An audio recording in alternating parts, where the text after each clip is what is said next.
Bonjour à tous, ce mois-ci on est parti à la rencontre de Philippe pour les domaines des Graves de Viau. Donc je vais le laisser un peu parler de l'appellation et de son domaine. Bonjour Philippe, Oui, bonjour. ça va bien? Ça va bien. Alors mon domaine il se situe donc dans la région de Bordeaux, dans la partie nord de Bordeaux, sur la rive droite.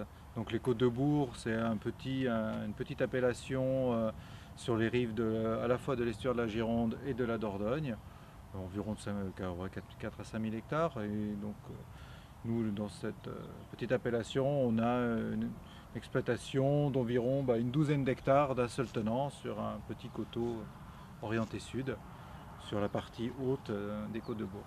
Ok. Voilà, donc toute la parcelle est répartie autour du domaine, ça c'est Voilà. quand même pratique pour travailler. C'est plus simple, ça facilite les choses. Le tracteur il voit jamais de goudron. Donc, On prend pas la voiture pour aller dans les vignes. voilà, c'est simple.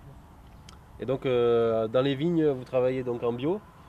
Voilà, donc moi j'ai repris le domaine en 2010. 2010 ont été mes premières vendanges et j'ai converti ce domaine à l'agriculture biologique et biodynamique. C'est ça. Donc voilà, on travaille on va dire à l'ancienne, hein, sans engrais chimiques, sans pesticides, sans désherbants, qu'avec du cuivre et du soufre et des tisanes Il me semble qu'aussi il y a une partie non, qui est en Déméter. En fait, l'ensemble du domaine est converti en biodynamie sur le label Déméter, hein, Ok. donc un label bien connu en biodynamie. Tout à fait. Et le Déméter, ça nous impose des règles supplémentaires par rapport au bio, en particulier au niveau de la vinification, et surtout d'utiliser des préparations biodynamiques. Et on travaille un peu aussi, on va dire comme certains anciens, avec les cycles de la Lune qui nous aident à choisir nos périodes de traitement, les dates de taille de la vigne. Ouais, j'imagine.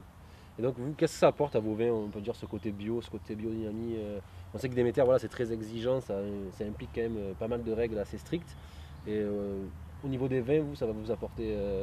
Oh, bah, Ça va peut-être faire ressortir le terroir, ressortir. Avoir une oui, plus grande expression des sols, peut-être, dans les vins on va oui, retrouver. on espère. Donc, oui, avec la biodynamie, on espère on espère une meilleure expression, oui, du terroir.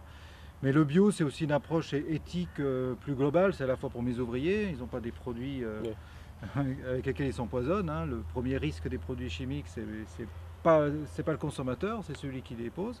Donc déjà, ça c'est important, hein. Moi, j'habite autour, hein. J'ai pas envie que mes enfants s'empoisonnent non plus. c'est sûr. Et donc ça, c'est la première chose, la partie éthique. Après, pour le consommateur, de ne pas avoir des résidus de pesticides, de produits chimiques dans le vin, c'est dommage. Et après, la biodynamie, oui, avec la biodynamie, on espère que les vignes qui vont s'ancrer plus profondément dans leur terroir, vont avoir une relation au terroir plus naturelle, et donc on espère des expressions plus marquées sur le vin.